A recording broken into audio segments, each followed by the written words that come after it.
Dans les instances que représentent les pirates, la marine et l'armée révolutionnaire, pour moi, Shanks fait partie du top 2 des personnages encore en vie actuellement des plus puissants. Pour moi, Shanks est le Yonko le plus puissant qui n'ait jamais existé dans l'univers de One Piece. Oui, je le dis clairement, Shanks pour moi est le Yonko le plus puissant qui n'ait jamais existé dans l'univers de One Piece. J'anticipe déjà parce que je sais que vous allez me parler de Barbe Blanche. Alors le cas Barbe Blanche, il est assez particulier étant donné que lorsqu'il était à son prime, il était vraiment extrêmement puissant. Mais le problème c'est que le Barbe Blanche Yonko que j'ai connu, qu'on a connu dans l'univers de One Piece, c'était un Barbe Blanche déjà vieux et entre guillemets malade. Du coup, Barbe Blanche à cet état-là pour moi n'avait plus la puissance nécessaire pour se faire chance dans un combat en 1v1. En parlant justement de ce personnage de Barbe Blanche, alors oui, Barbe Blanche est littéralement une légende dans l'univers de One Piece. En termes de puissance, Barbe Blanche a mis la barre vraiment très haute, étant donné que Baggy nous avait dit sur Marineford que Barbe Blanche c'était le seul pirate qui était capable de rivaliser avec le roi des pirates Goldie Roger. Ça nous montre un peu à quel point le personnage de Barbe Blanche était juste méga puissant. Et justement, en parlant de la puissance légendaire que Barbe Blanche pouvait avoir, il y a un certain mythe parmi la communauté One Piece, surtout parmi la communauté francophone One Piece, qui veut que actuellement dans l'univers de One Piece, il n'y a pas parmi les personnages encore vivants un personnage qui a pu atteindre le niveau que Barbe Blanche avait lorsqu'il était à son prime. Bon, pas seulement Barbe Blanche, on va dire des légendes qui ont existé, c'est-à-dire les légendes qui sont battues sur God Valley. Alors oui, on peut parler de Roger ou de Barbe Blanche et même peut-être de Zebek potentiellement, mais je pense que pour Garp un peu, ça allait un peu moins étant donné que bon, la communauté francophone ne croit pas beaucoup en Garp, mais c'est pas grave. Vous savez que pour moi, après Roger, c'était Garp qui suivait en termes de puissance. Bon, c'est absolument pas le sujet du débat ou en tout cas le sujet de la vidéo. Et là, moi je vous dis alors clairement que pour moi le personnage de Shanks c'est l'un des personnages, l'un des rares personnages encore en vie qui aujourd'hui a pu s'approcher nettement. Peut-être même aujourd'hui, il est potentiellement plus puissant que le personnage de Barbe Blanche lorsqu'il était à son prime. Parce que je pense qu'on ne s'en rend pas forcément compte.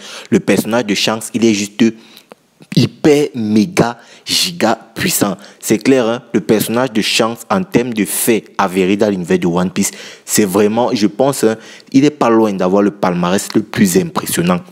Parce que déjà, on te dit que le mec, il a d'abord arrêté Kaido. On ne sait pas réellement comment il a arrêté Kaido. Lorsque ce dernier voulait se rendre sur Marineford, là, il n'y a pas de problème. Mais dans les derniers événements, c'est-à-dire dans les derniers arcs de l'univers de One Piece, Shanks a été un peu plus présent que par rapport aux 1000 chapitres précédents, aux 1000 premiers chapitres, si je pourrais le dire comme ça. Étant donné que, Shanks, déjà, il a commencé par faire danser Aramaki. Alors, beaucoup ont dit que c'était la Zumba que Aramaki avait dansé. Moi, je pense plutôt que c'était la Pongo. Parce que c'est pas la Zumba, ça, c'est pas la position de la danse de la Zumba. Moi, je pense que ça, c'est la position de la danse de la Pongo. C'est-à-dire, les victoires de Shanks actuellement, elles sont tellement claires qu'elles sont même devenues risibles. Ce sont juste des humiliations. Regardez par exemple Aramaki. Regardez ensuite Kid aussi qui s'est fait... Je vais même pas dire le mot parce que YouTube risque de me censurer. Mais bref, Shanks, ses victoires étaient juste claires. Et là, récemment avec l'arc d'Elbaf, on nous dit que le mec a arrêté Loki et l'a emprisonné. Alors oui, Loki par rapport à Shanks vis-à-vis de leur combat, il y a certains détails que nous n'avons pas encore réellement. Donc on ne peut pas réellement spéculer de qui est réellement le plus puissant étant donné que sur cet arc d'Elbaf, on a appris que Shanks a arrêté Loki après que Loki se soit battu face à tous les géants d'Elbaf. Et en plus de ça, on a vu un Loki qui traitait quand même Shanks de lâche.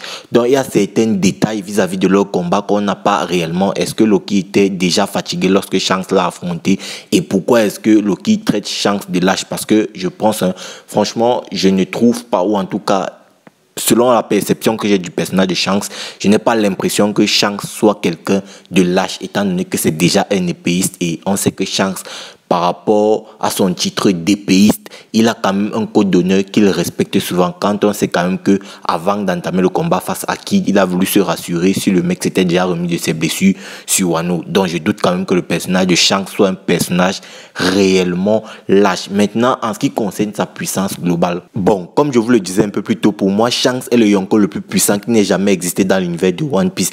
Et je l'ai même comparé à Barbe Blanche et je disais même que pour moi, Shanks vis-à-vis de Barbe Barbe Blanche Prime, il y a plus ou moins égalité en termes de niveau.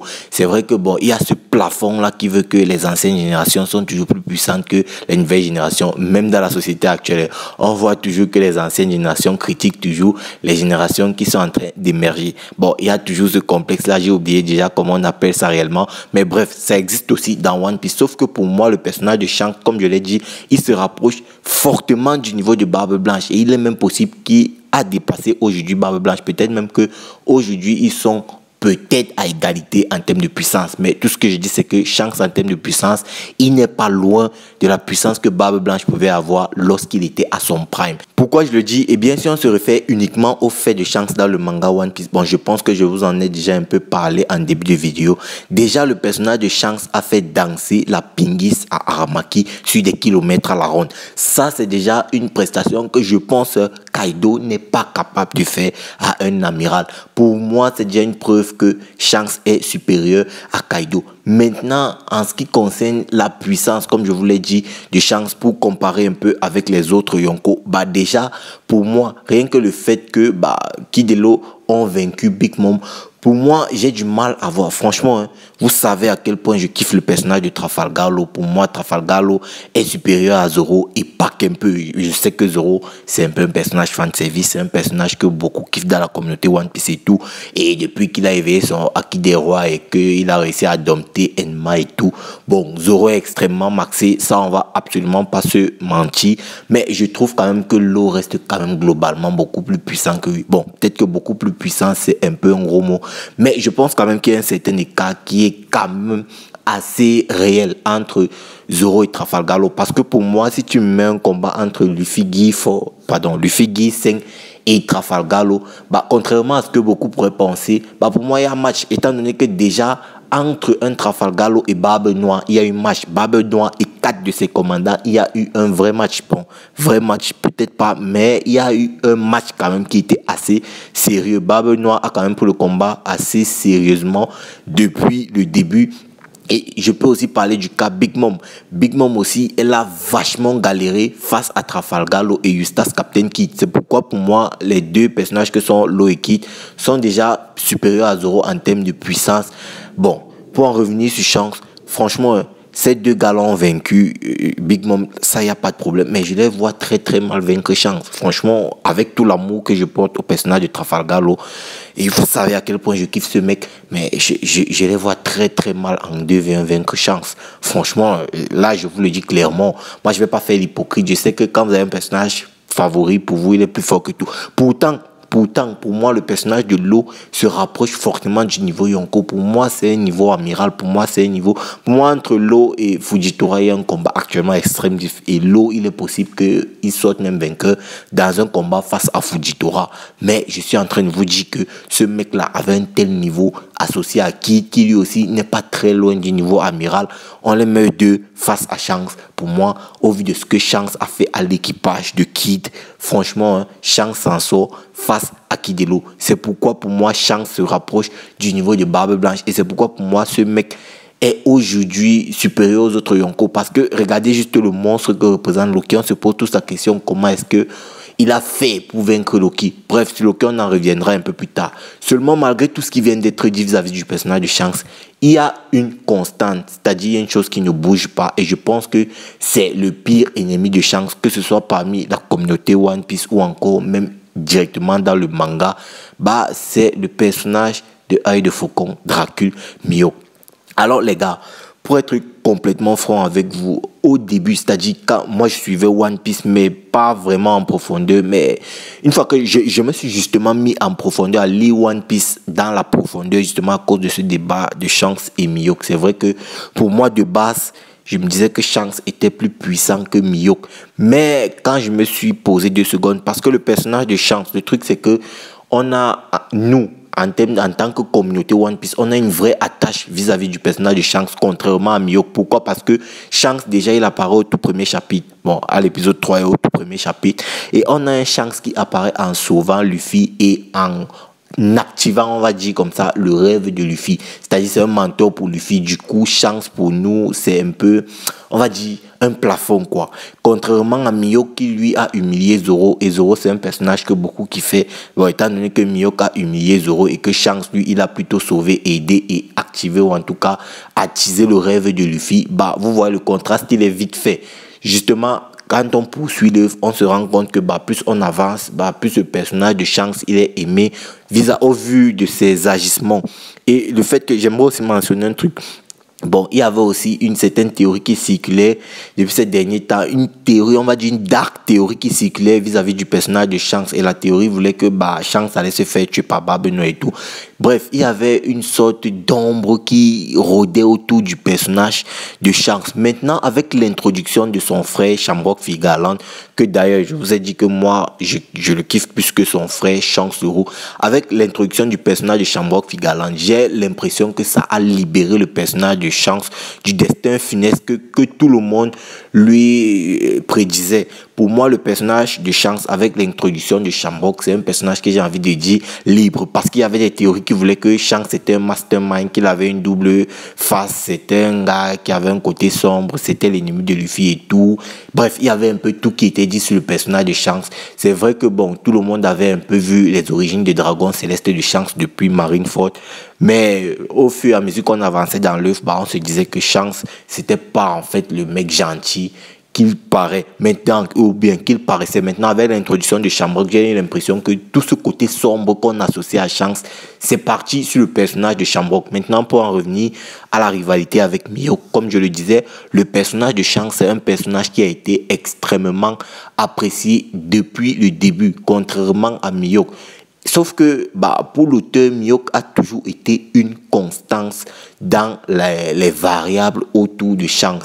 Mihawk, l'auteur ne s'est jamais déjugé ce personnage. C'est-à-dire, même lorsque Shanks a fait danser la Pongo à Aramaki ou la Pingis ou la Zumba, je ne sais plus trop quelle danse Aramaki a réellement fait. Bah, quelques chapitres plus tard, l'auteur Eiichiro, d'après l'intermise du personnage de Brand nous rappelle encore une fois que Mihawk est supérieur à Shanks. C'est vrai qu'il y a des gens qui ont essayé de tourner ça à leur sauce, juste parce que, voilà, pour moi, c'est parce que Shanks est le personnage favori, c'est parce que, voilà, ils aiment beaucoup trop Shanks. Et du coup, bon, ils essaient de tourner ça à leur sauce en essayant de nous faire croire que, ouais, le haki de Shanks, voilà, ça fait en sorte que Shanks est plus puissant que Mihawk et tout. Moi, franchement, je comprends, mais avec un regard complètement neutre, parce que ni Shanks ni Mihawk, franchement, des deux personnages, il n'y a pas un que je kiffe plus que l'autre. Moi, je vous ai dit, le personnage de Shamrock, je l'apprécie beaucoup plus que le personnage de Shanks. Donc, le regard que j'ai sur la rivalité entre Shanks et Mihawk, c'est un regard vraiment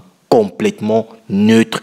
Et là, franchement, que ce soit dans les vivres cartes, que ce soit la vivre carte de Mihawk ou encore la vivre carte de Shanks, dans le manga même directement, dans l'animé, l'auteur, il n'a jamais dévié de sa trajectoire. Il nous a toujours fait comprendre, ou en tout cas il a toujours essayé de nous faire comprendre que Mihawk est supérieur à Shanks en termes de puissance. Parce que si on se réfère au chapitre 96 de One Piece, là où tu as Mihawk qui va rendre visite à Shanks pour lui présenter la vie de recherche de Luffy, bah, regardez juste les commandants de Shanks, personne ne bouge. Pourtant, lorsque Kid s'est pointé sur le territoire de Shanks, bah, tu as Ben Beckman qui est déjà allé couper son bras.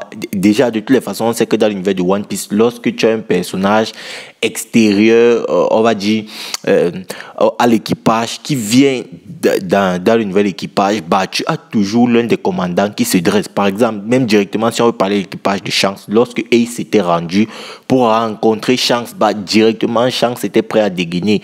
C'est pour vous dire un peu à quel point les Yonko, bah, ce sont pas des enfants de cœur. C'est-à-dire, dès que tu t'approches d'eux, ils sont prêts à dégainer. On peut aussi noter le fait que lorsque Shanks débarque sur le bateau de Barbe Blanche, bah, pour essayer de demander à Barbe Blanche d'arrêter Ace, bah, tu as un Joes qui demande à Barbe Blanche s'ils doivent intervenir. C'est-à-dire, Joes demande à Barbe Blanche s'il doit affronter Shanks. Donc, c'est un peu comme ça la norme chez les Yonko. Mais Mihawk, lorsqu'il s'est pointé dans le territoire de Shanks, ni Ben Beckman, ni Yasom, ni Lokiru, ni personne. Personne n'a bougé, personne n'a même demandé à Shanks quoi que ce soit. Et tu as une chance, rien que dans son body language et même dans sa façon de s'exprimer, tu sens une forme d'infériorité vis-à-vis du personnage de Mihawk, parce qu'il demande à Mihawk, j'espère que tu n'es pas là pour te battre parce que j'ai la gueule de bois. Traduction, ça veut clairement dire que je n'ai pas envie de me coltiner encore un autre combat extrême dit face à toi. Je n'ai pas le temps pour ça. Donc, c'est rien que par ça, tu sens que l'auteur essaie déjà d'imposer une certaine, on va dire, hiérarchie entre Shanks et Mihawk en termes de puissance. Et ça, c'est clairement significatif de quelque chose. Alors, moi, je vais bien parce que pour moi, dans la communauté One Piece, il y a des fans de Shanks qui ont viré, qui se sont transformés, en tout cas, qui ont gonflé les rangs de l'autre communauté, c'est-à-dire la communauté anti-Mihawk. Pas parce qu'ils détestent forcément Mihawk de base, mais parce qu'ils sont tellement fans de Shanks que, bon, ils veulent que Shanks reste supérieur à Mihawk. Et bon, comme ils seront consolés par cette communauté là-bas, ils préfèrent plutôt gonfler les rangs des anti-Mihawk. Mais les gars, franchement, quand tu lis le manga One Piece avec honnêteté, et moi je vous en veux pas, parce que même les gros youtubeurs, tu as un Mon Kovo, et s'il te sort une vidéo pour te dire que Shanks est plus fort, un an après il te sort une vidéo pour te dire que c'est Mihawk le plus puissant et tout, Goji pareil et tout. Le personnage de Shanks, voilà, nous tous, on a un regard, je ne sais pas, c'est un peu comme le GOAT et nous tous, on l'apprécie particulièrement. Et pour moi, c'est tout à fait normal. Shanks, pour moi, s'il n'y avait pas Mihawk, ce serait le top 1. Bon, avec Dragon aussi, il y a aussi ce truc-là. Mais bref, Shanks, pour moi, il représente en termes de puissance l'un des gros GOAT, franchement. Et pour moi, s'il n'y avait pas Mihawk, Shanks serait littéralement bon, je vais pas dire top 1 du verse, bon, en ce qui concerne les pirates de la marine et l'armée révolutionnaire, il serait clairement le top 1 du verse, mais sauf qu'il y a Mihawk et l'auteur ne s'en est jamais caché. À chaque fois, il essaie de nous faire comprendre que Mihawk est plus puissant que Shanks. Moi-même, avant de me l'avouer, ça m'a choqué, mais le truc c'est que, voilà, tu peux prendre ce que tu veux, tu peux analyser les combats de Vista, machin, truc et tout. Ça, c'est le droit de chacun. Mais pour moi, j'ai du mal à lire One Piece et me dire que Shanks est plus puissant que Mihawk. C'est vrai que l'inverse, en tout cas, il y a 2 ans, j'avais du mal à me dire l'inverse.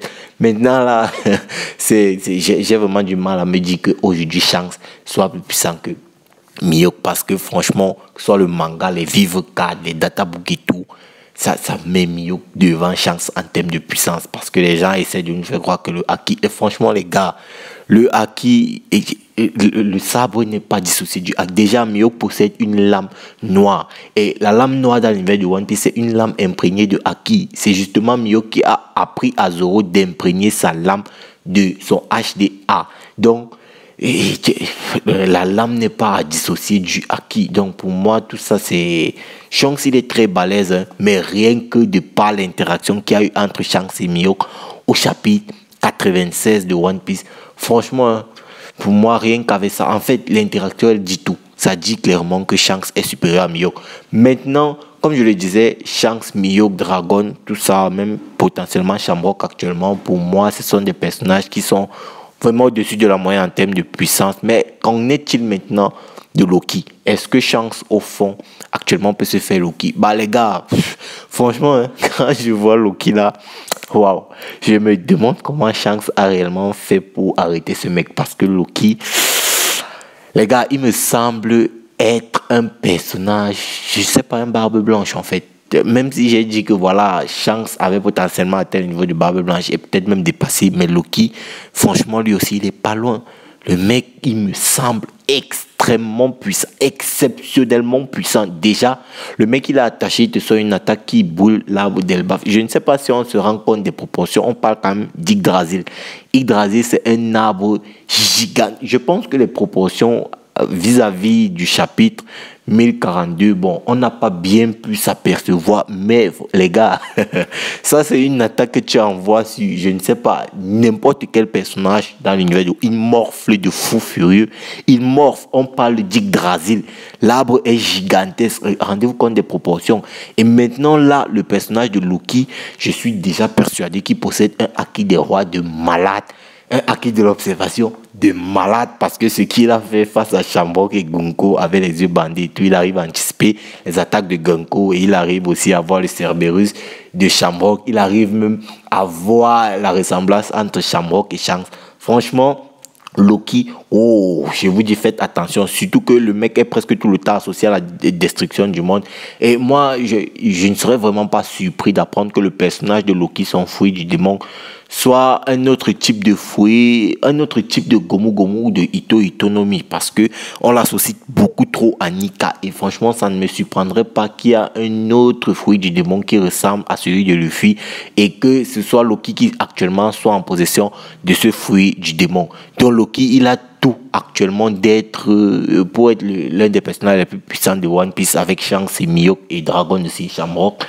Donc, franchement, si on me dit que Loki est plus puissant que Shanks, franchement, ça va pas me surprendre parce que pour moi, dans le combat qui opposait Shanks à Loki, j'ai plutôt l'impression que Loki s'était un peu battu et puis Shanks, sans savoir forcément que Loki s'était battu préalablement, avait affronté Loki et il avait gagné. Donc, il y a, on va dire, une variante de fatigue là qui entre en jeu que Shanks n'avait pas forcément connaissance. C'est peut-être pour ça que Loki traite Shanks de lâche. Mais franchement, pour moi, il n'est pas impossible qu'aujourd'hui, Loki soit plus puissant que Shanks. Ou en tout cas, les deux personnages ont à minima la même puissance. Les amis, la vidéo a été assez longue. Je vous remercie d'être arrivé jusque-là. Franchement, ça me fait extrêmement plaisir. J'espère que vous aura plu. N'hésitez pas à me dire ce que vous en pensez en commentaire. Check la vidéo à l'écran, like celle-ci si elle t'a plu, partage. Et puis nous, on va se dire ciao pour une prochaine vidéo. Portez-vous bien sur Animarium, peace les bros. After.